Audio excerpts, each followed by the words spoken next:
Sixth day of the West Asia conflict between Iran and Israel, and now dragging in Donald Trump as well.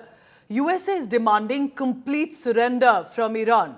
But the Iranian regime, led by Khamenei, has warned of a full-scale war if America intervenes. Here's the latest report of what's happening between Iran and Israel, and does this mean other countries would likely get involved too, and very soon?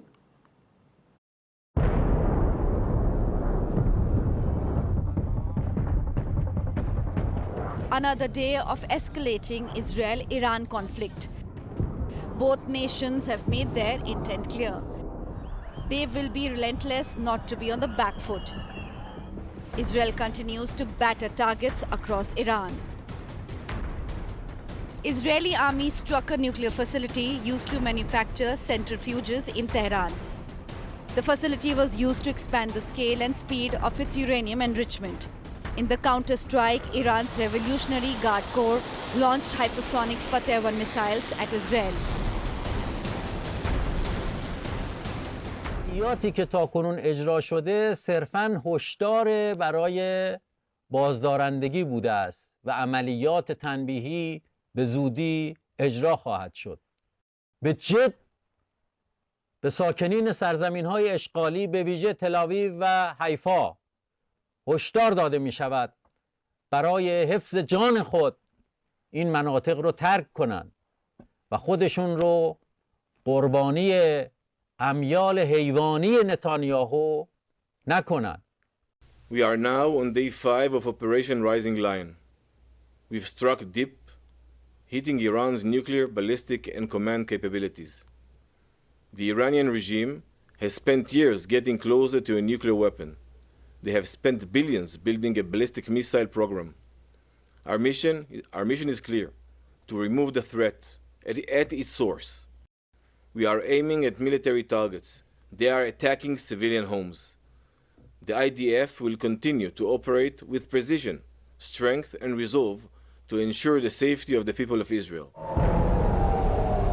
Amid the full-scale escalations, Israel is reportedly running low on defense Arrow missile interceptors, which are crucial to counter barrage of Iranian missile strikes. A day earlier, Trump had asked the Iranian regime for an unconditional surrender. In his retort, Iran's Supreme Leader said the war has just begun, indicating that Iran is not going to give in. Iran also made it clear that any intervention would be a recipe for an all-out war. America has mobilized more war assets in the Middle East, sending its fighter jets to active duty near bases close to the Persian Gulf. All eyes are now on America's next move. Is this pointing at a much wider war? Bureau Report, India Today.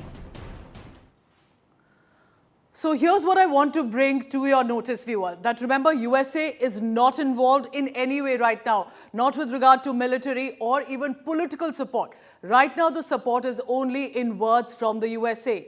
But why is then Donald Trump making the kind of statements against Iran? What has Donald Trump said and what has Iran said in return to it? Donald Trump was one of the first to say Iranian regime must surrender. Basically, that's a reference to Ali Khamenei, who's the supreme leader of Iran. To that, there was also now a difference when it comes to how the international community is responding. The G7 group has been very categorical in their support to Israel, called Iran a sponsor of terror. But there's been a change now. Emmanuel Macron, the French president, has said to Trump's statement, the regime change can unleash chaos. This is a big statement. This, in many ways, is also between Donald Trump and a European leader. Till now, remember, it appeared all of them were on the same stage. Is this a reflection of differences? What happens? Donald Trump also then went on to add, and this got personal, Macron is publicity-seeking president. These were unprecedented words from a US president. This was in a turn when Macron had said there could be a ceasefire and our countries are involved in it, especially the USA. The USA said there is no ceasefire. I'm in no way involved with the truce because something big is coming up. That is when Macron has now added that Trump had that stand, but that shifted on Iran after the G7 meeting. So this is what is between Macron and Trump right now. This is interesting and huge. Remember, this is because while the G7 countries are on the same page for Israel against Iran, but it looks like the international community is slightly divided as well. I want to bring in Shivani Sharma on that. Shivani, so would that be a correct question to ask that while they appear to be together, with the regime change that appears to be a certain proposition now that has come in from Trump, is reflective of the differences between the Western nations? Suddenly, Pooja, there seems to be a divide among these nations, and the G7 nations, they had come out with a statement condemning whatever Iran was doing, and they also had said that Israel has all the right for self-defense.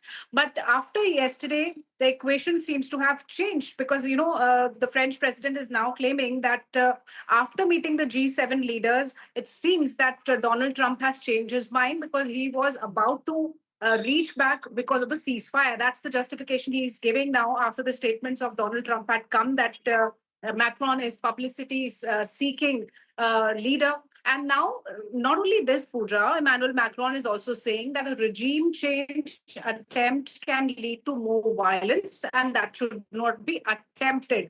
That means he is against the whole action that's taking place, the whole military operation that's taking place from Israel. But Israel has to say that it did not start the operation with an intent to change the supreme leader or to change the regime. It started with a operation to dismantle the nuclear capabilities of Iran, because they were quite close to completion and they were against Israel. So there is a divide, definitely, as you also pointed out, and the statements that are coming in from Macron and Donald Trump, they seem that there are not only tensions between the nations, but now the nations are also on a divide regarding this. Clearly, at least the French president and the US president have a difference of opinion about what this war can lead to, even if they support Israel. Stay on with me because in the center of the controversy is the Iranian nation, and we want to get in some breaking news that's coming in. Khamenei has spoken, and how?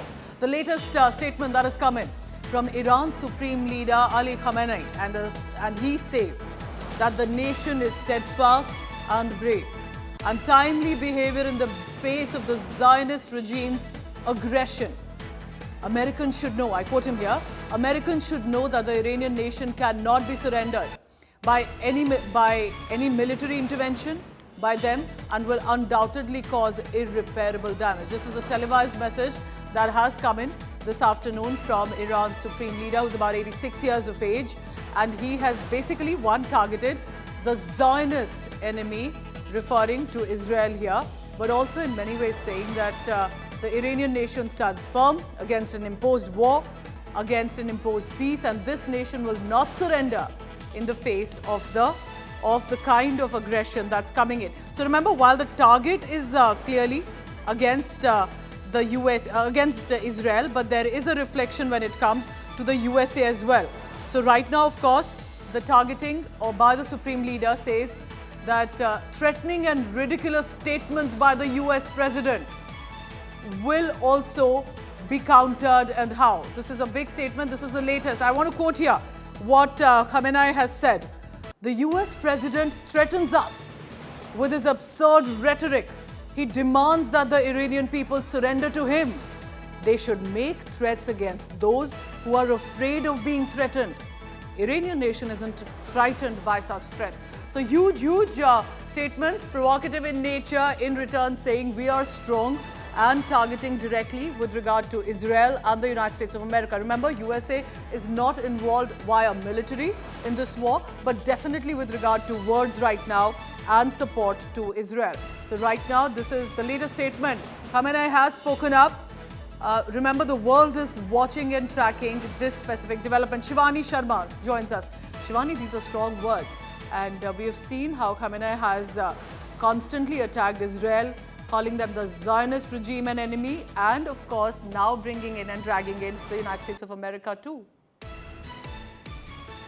Pooja, it seems to be the answer to the warnings that were coming in from United States President Donald Trump, where he had called for an unconditional surrender by the Supreme Leader of Iran, Ali Khamenei. And now not only this, this is not the first time, and he has reacted after US President Donald Trump's Truth Social posts. In the morning also, we were reporting about how Khamenei has said that the war has just begun now. This is the beginning of the war. So no sign of de-escalation, no signs of bowing down, but yes, provoking once again and giving out signals that Iran is not ready to de-escalate. It is not going to take any kind of threats or warnings that come in from Israel or from United States, but it is prepared for more action with more missile salvos that are directed towards Israel. So, Pooja, we have to wait, watch, because it seems that this war will be escalating with the involvement of United States, though not directly right now. But yes, the assets have already started mobilizing. And for the we must tell our viewers that United States already has a huge number of deployment in terms of its troops, in terms of its aircraft, the tanker refuelers, the aircraft carrier, including USS Nimitz in the Middle East area proximity. So these warnings coming in from both sides are quite signaling that this whole conflict is going to get wider. So this is a huge statement that has come in from Iran's Supreme Leader. Shivani, thank you for now, because I want to tell the viewer how Iran is responding to especially Donald Trump's words and Israel's strikes. Amid the ongoing threats and strikes by Israel specifically, listen carefully. Handles on social media associated with Iran's Supreme Leader Ali Khamenei has said, look at this image, the battle begins. This is no ordinary image of a war zone.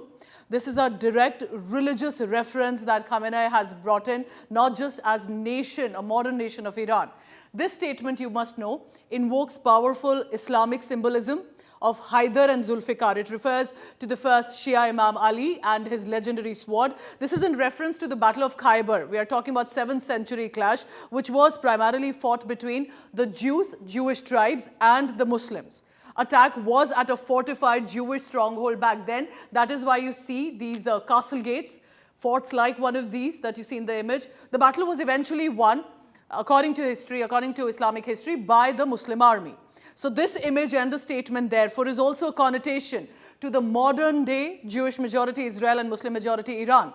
Then another statement came in from that handle associated with Khamenei. We must give a strong response to the terror Zionist regime, and we will show the Zionists no mercy. So clearly quoting from the Islamic history, Khamenei is coming forth to say about what Israel can expect and therefore the United States of America too. So this is how precisely at this juncture, a very sensitive stage, that the West Asia conflict stands and which other country will jump in or get dragged in one way or another. Now I want to tell you what the USA is up to. USA keeps saying we are not involved in this war. We are not going to have our weapons and equipment be used. But the United States of America, apart from their president giving statements, is mobilizing assets in the Middle East, in the region. What kind of assets and deployments are we talking about? Take a look at this. 3 aircraft carriers that I mentioned here, USS Thomas Hudner, USS Nimitz, and USS Carl Vinson have been deployed and, of course, are on standby right now. But there have been additional fighter jets that have been mobilized and deployed to the F-16, F-22, and F-35 as well. By now, of course, remember, in the conflicts that we have covered, these have become significant mentions as well. But in that region, this could be very sensitive and on standby as and when, if required, to be used. There's an extended deployment of warplanes as well vis-a-vis the United States of America. There are air refueling tankers as well that have come in. KC-135, KC-46, B-2 stealth bombers. B-2 stealth bombers that have been positioned already that we are looking at. Remember, these tankers primarily have been in countries in Europe, not exactly right next to possibly Israel or in that area. However, this is all in connection just if required. And that raises a question of what the USA is up to. On that note, I want to bring in India Today's senior journalist joining me, Sandeep Unithan, for the latest on that. Sandeep, you tell me, what do you make of this movement, this deployment, while the USA keeps saying, we are not getting involved in this war? Well, Pooja, if you look at what the US has been saying so far, Pete Hegseth has said that all of these are defensive capabilities that the US is moving into the region. And if you look at these, the assets that you just mentioned, it's a formidable raft of capabilities that the US has brought into CENTCOM area of responsibility. There is one carrier strike group already in the Arabian Sea, that's the USS Carl Vinson. A second carrier strike group, the USS Nimitz, is being rerouted from the South China Sea. It should be reaching there in the next couple of days. You have B-2s and B-52s already in position in Diego Garcia, that's about 4,000 kilometers south of Iran in the Indian Ocean. And the most important thing, Pooja, is the fact that something like 20 US refueling tankers of the kind that we see on screen right now have been shifted from Europe into the Prince Sultan Air Base in Saudi Arabia. Now, each of those tankers is towing something like 3 or 4 fighter jets. Wow. And these fighter jets are F-35s, F-16s, F-15s. All of these are strike aircraft which the US is pre-positioning into West Asia. It's a very large grouping of forces. You're talking of potentially hundreds of carrier strike aircraft, bombers, and of course fighter jets that are moving in. One possible reason for all of this, Pooja, is the fact that the US fears retaliatory strikes from Iran on US bases in West Asia. Now, the US has bases in 8 principal bases across West Asia. They have bases in Iraq, in Kuwait, in Qatar, in Bahrain, Saudi Arabia, all across the GCC countries. And the fear is that if Israeli strikes keep up at the pace at which they are against Iran, Iran could unleash its hypersonic missiles against these US bases. And there is no real big missile defense capability that the United States has to protect all of these bases. It can possibly protect a few of them. It can't protect all of them. And that is what the fear is, that Iran could, if it is pushed to the wall, unleash its hypersonic missiles to try and expand the conflict and draw more countries into it. But as of now, the conflict is primarily between Iran and Israel. And the US is literally this big 500-pound,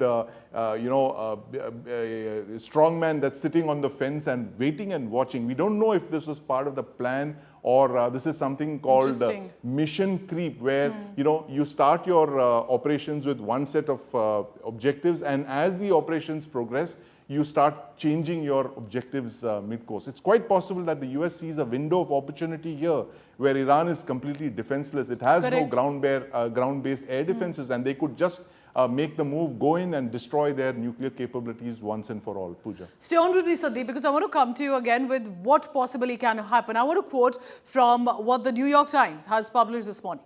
Could it become USA versus Iran? There have been intel inputs that have been picked up by American officials. Sources are telling international newspapers that Iran readies missile strikes if the USA decides to strike directly into Iranian territory. There could be retaliatory attacks expected against the USA. What does that mean? That one, of course, will be Iran military directly getting involved.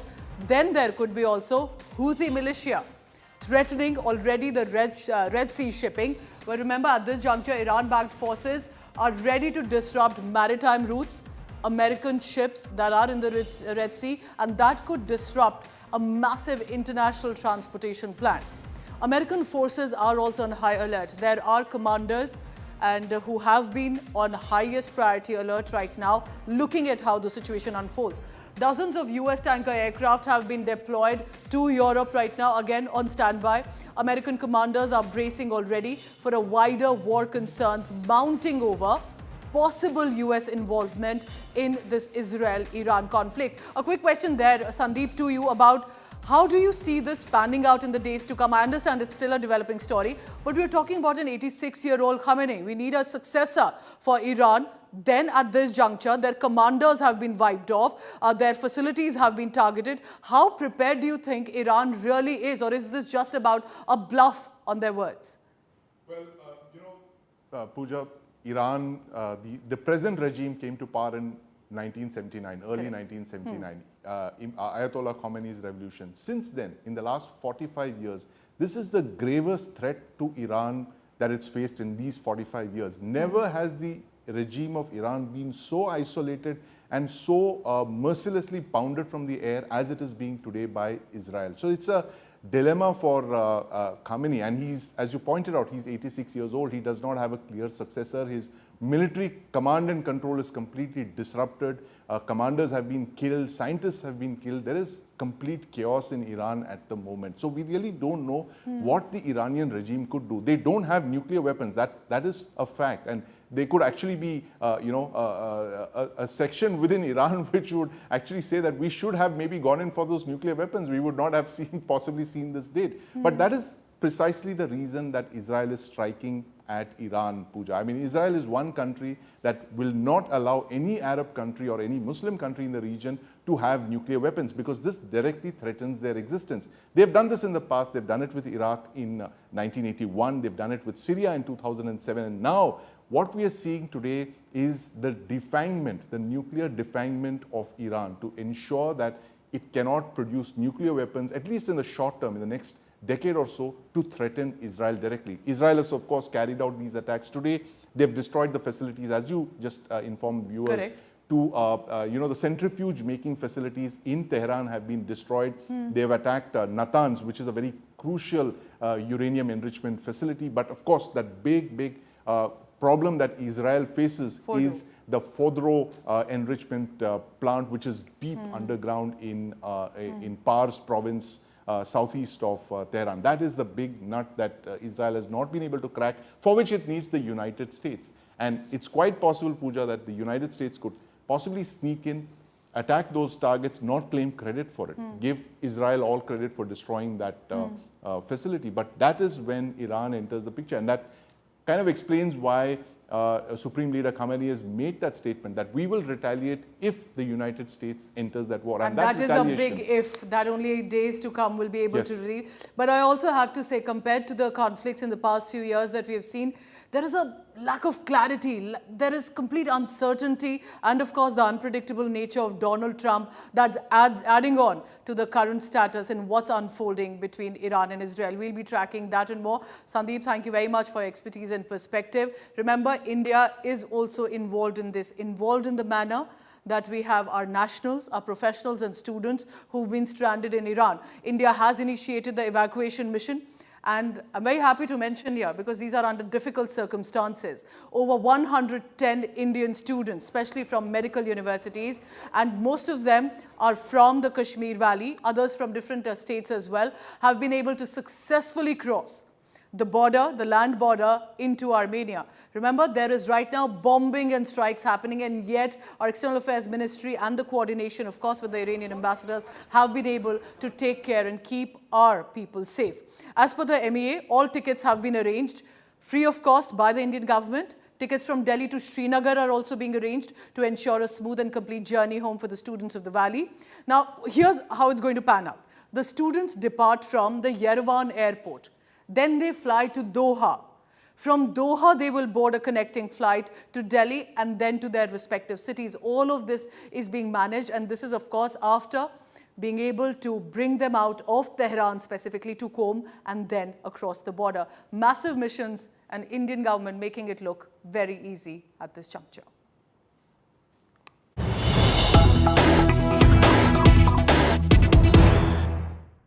First set of evacuated students from Iran depart for Delhi. The latest visuals on your screen. Good to see at least over 100 young students who were studying. These were medical students in the university in Tehran. They've been able to board from Armenia to Doha, then Doha to New Delhi. That's the image on your screen. It's an Indigo aircraft. Relief for many students, especially from J&K. We're told 90 students are from the Kashmir Valley. They'll arrive in New Delhi tonight amid the evacuation operation that's been facilitated by the GOI, especially the MEA. The students have also acknowledged the support of the government of the centre, especially Prime Minister Modi and External Affairs Minister Dr. S. Jaishankar. I'm quoting from the statement that has come in from the government. Remember, this is reassuring to the anxious families. These are 19, 20, 21-year-olds who've been studying in Tehran, in different parts of Iran, in fact, not just medical studies, but religious institutions as well. And that is why now that they're returning, it will be a sigh of relief for many families across the country, but especially in J&K. So that's the first visual on your screen, them boarding safely out of Iran, the government managing to make it possible despite bombing and strikes. Shreya Chatterjee joins me for the latest on that. Shreya, over to you. What are you picking up? And I'm sure there should be many more batches that will likely arrive in the days to come. Well, absolutely, Pooja. This is the first batch of students, and like you rightly pointed it out, extremely nice visuals that is coming in. These are students who are boarding the flight from Doha, and they will be landing in the national capital tonight around 10:15. Okay. There could be some possible delays because of airstrikes that are also affecting the sky route, is what we are given to understand. The other batch of students are some who are stuck in Qom. They are likely to be evacuated tomorrow, is what we're being told. And another batch of students who evacuated from Kirman to the Mashhad region, which is on the border of Turkmenistan, and they will be crossing over via the border route from Iran to Turkmenistan, and there they will be moving forward to India. So 2 more batch of students will be coming in, but the first batch lands today safely in the national capital. That's a great moment to watch these students, most of them from JNK, who've been able to brought up from the conflict zone, a war zone literally right now, back to safety of their home. Now, this is what I want to tell the viewer. You need to understand how all of this pans out. Remember, most of them were in Tehran, the city where there have been strikes and bombings happening, and we've seen the casualties as well. They have been able to come out from that, evacuated to first Qom city, again in Iran, a pilgrimage town. It's fairly safe. And from there, they have been brought to the Yerevan airport. This is right at the border from where they will fly to Doha. So land borders are being used because Iranian airspace is closed off right now because of the strikes. So you can see that they have been brought to Armenia first, the Yerevan airport. From there, they will take a flight first to Doha in Qatar, and then they will board the aircraft to the national capital. So it's going to be still a long journey. I'm sure many parents are still tracking from New Delhi, whether it's JNK or other cities of the country, that is where they will be heading. About 110 students have been able to be evacuated safely anyhow. And remember, this takes a lot of effort and coordination, and to be able to do that for these young students. So that's what we'll be aiming for and tracking consistently as more of these visuals arrive in the hours to come.